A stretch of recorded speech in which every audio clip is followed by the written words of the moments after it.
Imagine sitting at a wooden table in a one-room hut, the smoke of the fire stinging your eyes, your stomach gnawing with hunger. Outside, the wind cuts like a knife through the cracks in the walls. You've worked all day in the fields, yet when it comes time to eat, what lies in front of you isn't a feast. It isn't even a meal we'd recognize today. It's survival food. Harsh, barely edible. But it's all that stands between you and starvation. That was the daily reality for peasants in medieval Europe. While kings and nobles dined on roasted meats, sweet pies, and spiced wine, the ordinary people who made up the vast majority of the population were left with scraps, or with food so rough, so brutal that eating them felt like endurance. Yet these foods, as miserable as they were, kept millions of peasants alive through famines, plagues, and the bitter cold of winter. In this video, we're diving into 7 of the most brutal foods peasants survived on, foods that tell us what life was really like, stripped of romantic myths and medieval fantasies. And as you'll see, survival in the Middle Ages didn't taste good. It tasted bitter, coarse, and sometimes downright disgusting. So let's start with the backbone of peasant diets. Coarse black bread. Forget the fluffy white loaves we take for granted today. For peasants, bread was made from whatever grains they could scrounge. Rye, barley, oats, sometimes even ground-up peas or beans. Wheat, the grain used for fine white bread, was almost always reserved for the wealthy. If a peasant managed to eat wheat bread, it was usually stolen, begged, or offered as charity. Most of the time, they were left with bread so dark and dense it was practically a brick. Now picture biting into it. The crust is rock hard, the inside gritty. Pebbles of unground husk scrape against your teeth. Sometimes millstones left fragments of stone dust in the flour, which slowly wore down people's molars over years of eating. Bread wasn't just rough, it was painful. And if that wasn't bad enough, the grain often spoiled. Rye, for example, could become infected with ergot, a toxic fungus. Eat too much of that and you'd hallucinate, convulse, or even die. Yet peasants ate it anyway. Because when the choice was poison or hunger, survival didn't leave much room for hesitation. Still, bread was life. A family could stretch a loaf across several days, soaking slices in broth or ale to make them easier to chew. It filled the belly, even if it offered little nutrition. And in the eyes of a peasant, filling the belly was often the only goal.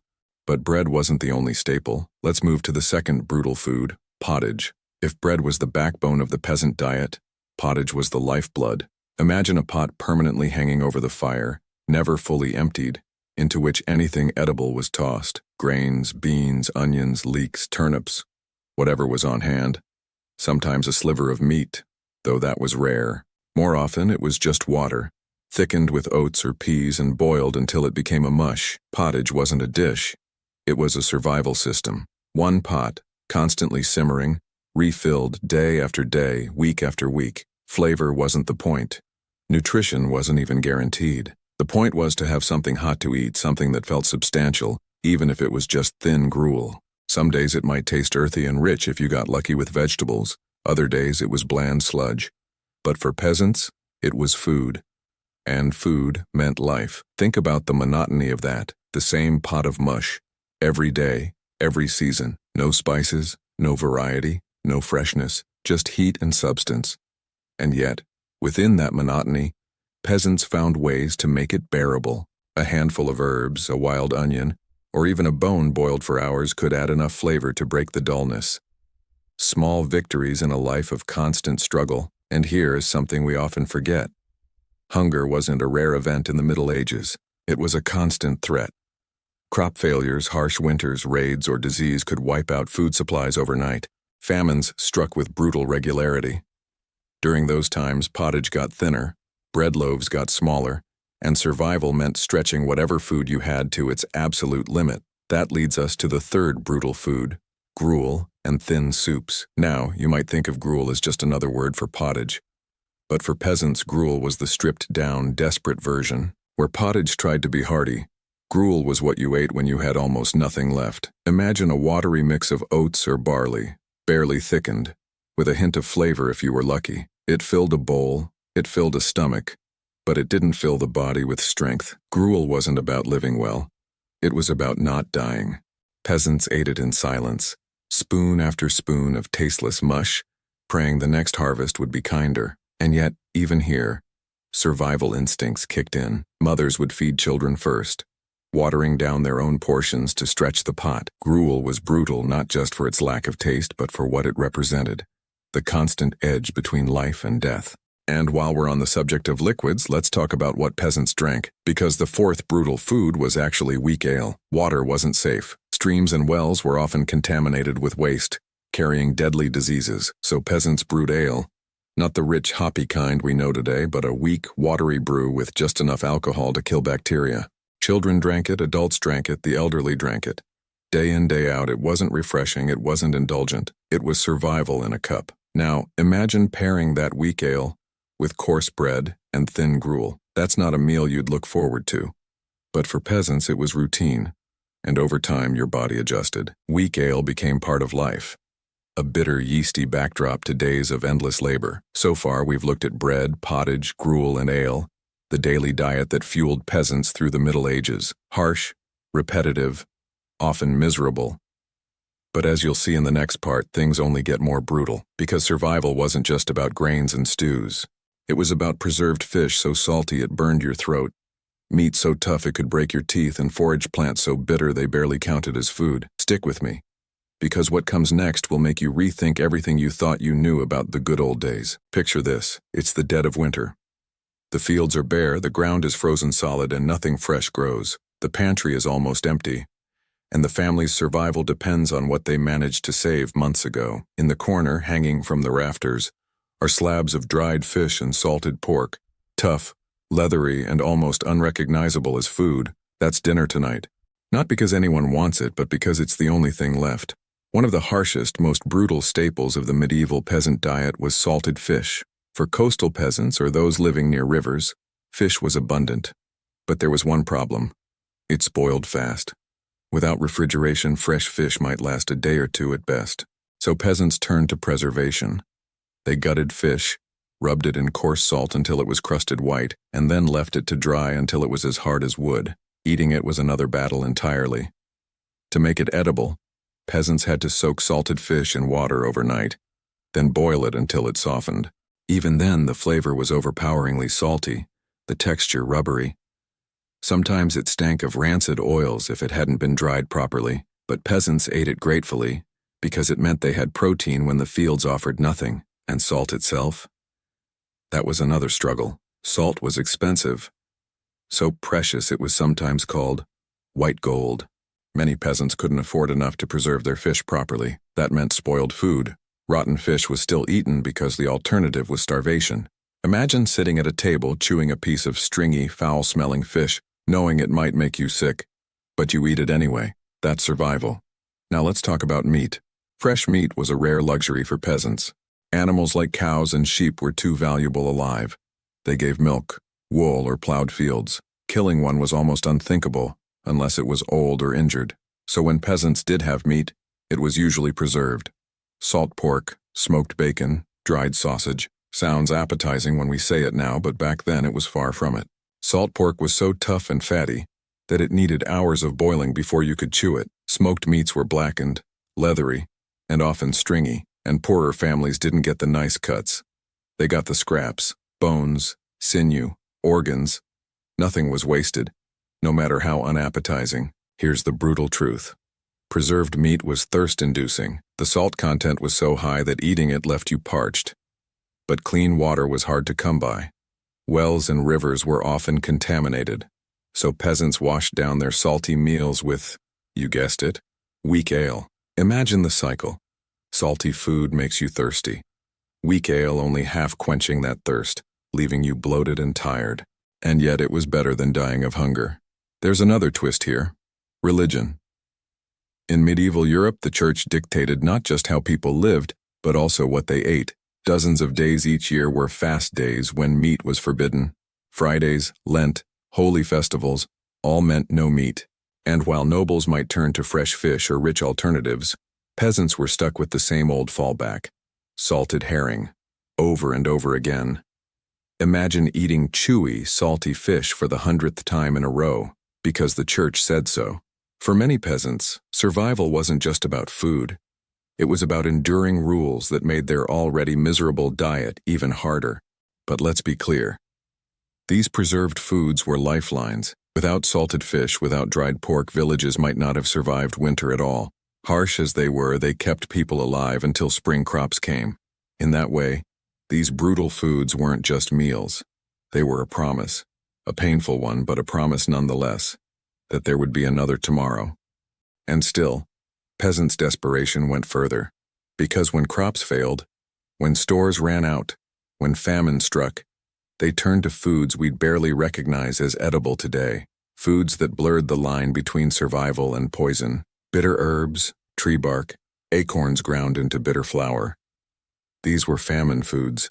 The next chapter of our story dives into the foraged, the wild, and the downright shocking things peasants had to eat to stay alive. So far, we've seen coarse bread, endless pottage, thin gruel, weak ale, salted fish, and preserved meats. Brutal, yes, but at least recognizable as food. What comes next will test the limits of what you think a human being can endure.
Now imagine the cupboards are empty, the bread is gone, the pottage pot is scraped clean, and even the salted fish hanging in the rafters has been eaten down to the last scrap. The harvest failed, the winter drags on, and your stomach twists with hunger that doesn't go away. What do? For peasants, the answer was as harsh as it was desperate. You ate whatever you could find. Welcome to the world of famine foods. The bitter plants, the weeds, and the barely edible scraps of nature that meant the difference between survival and death. Let's start with wild greens. Today we treat kale or dandelion greens as trendy superfoods, but in the Middle Ages, peasants turned to weeds like nettles, sorrel, and goosefoot, not because they were healthy, but because they were the only things growing. Nettles had to be boiled to strip away their sting. Sorrel was mouth-puckeringly sour. Goosefoot, sometimes called fat hen, was edible but bland and stringy. These weren't delicacies. They were desperation on a plate. Then there were acorns. Yes, acorns. The same nuts we associate with squirrels. In times of famine, peasants gathered them by the sackful. But acorns are full of bitter tannins, which can cause stomach pain if eaten raw. So peasants had to leach them, soaking them in water for days or boiling them over and over, before grinding them into a coarse flour. The result? A bitter, heavy bread that filled the belly but tasted awful. Imagine chewing on a slice of bread that still carries the faint tang of wood and bark. That was survival. Speaking of bark, peasants sometimes ate that too. The inner layer of tree bark, called cambium, could be scraped off, dried, and ground into flour. In Finland and Scandinavia, bark bread was a known famine food, and it likely appeared in parts of medieval Europe during the worst famines. It was fibrous, bland, and barely digestible, but it added bulk to flour, stretching it further. Think about that for a moment. Bread so poor, part of it literally came from trees. And then there were roots. Wild turnips, parsnips, even thistles and cattail roots dug up from riverbanks. These were boiled for hours until they softened into something edible. The taste? Bitter, earthy, sometimes nauseating. But when your children cried with hunger, you didn't care about taste. You cared about filling their bellies with something, anything. But famine foods weren't just bitter or strange. Sometimes they were outright dangerous. Rye infected with ergot fungus, as we mentioned before, was one example. But famine pushed people to risk it anyway. Moldy grain was still milled into flour. Spoiled beans were still boiled into soups. People ate knowing it might make them sick. The gamble was simple: starve slowly or risk poisoning. Many took the risk, and famine wasn't rare. Crop failures happened regularly. A bad harvest could wipe out stores for an entire year. Add in war, soldiers raiding villages, stealing food, or plague, disrupting planting and harvest. And suddenly whole regions were on the brink of starvation. In those times, famine foods weren't just oddities. They were the only diet. Chroniclers from the Middle Ages wrote about peasants eating roots, grass, even animals like cats, dogs, or vermin when starvation grew desperate, grim, but real. Still, even in this desperation, peasants showed remarkable resilience. They knew the land intimately, which weeds were safe, which roots could be boiled, which plants might stretch a pot of stew. Knowledge of wild foods was passed down through families, turning weeds into lifelines. That knowledge, more than anything, kept countless people alive during the hardest times. Now imagine the scene. A mother kneels by a stream, gathering cattail roots in the freezing water. Her hands are numb, her children waiting by the fire. That night, she boils the roots into a starchy gray mash. The children grimace, but they eat. It's not good, it's not enough, but it's something. And in that something there's hope for one more day. This is where we see the raw, brutal reality of peasant survival. Survival wasn't about comfort. It wasn't about satisfaction. It was about scraping together whatever nature grudgingly offered, turning the inedible into barely edible, and swallowing it down with the determination to live. But as brutal as famine foods were, they weren't the only strange things peasants relied on, because alongside foraging and desperation came another source of survival: dairy and cheese. Sounds nice at first, right?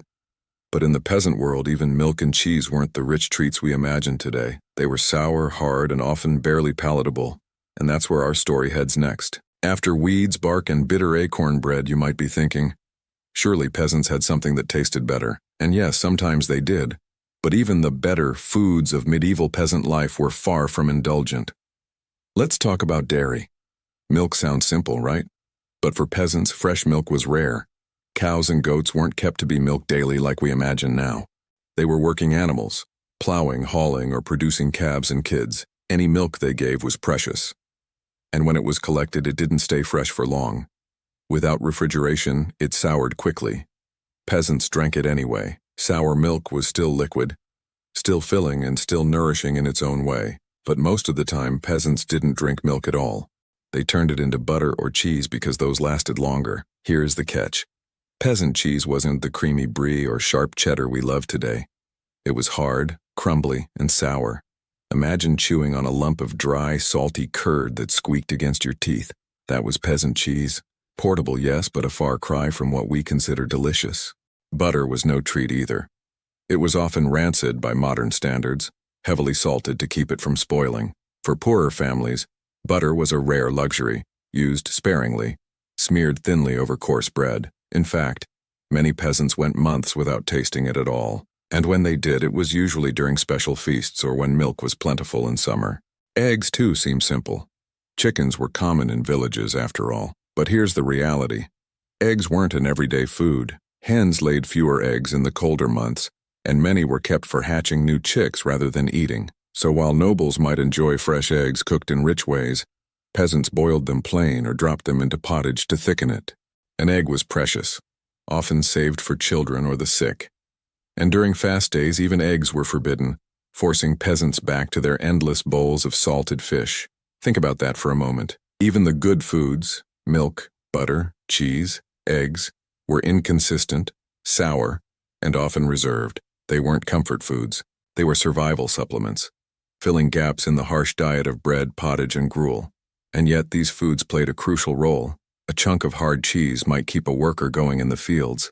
An egg could make the difference between weakness and strength for a sick child. A little butter might soften the blow of dry black bread.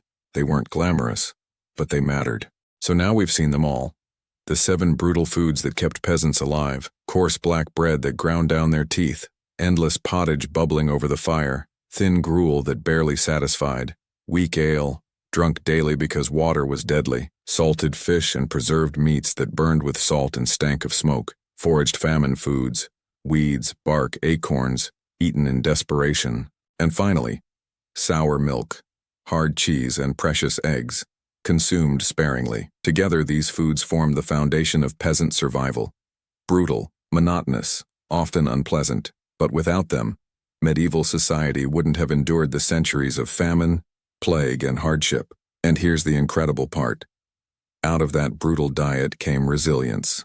Peasants worked impossible hours, survived repeated famines, and lived through pandemics, all on a diet most of us today wouldn't last a week on.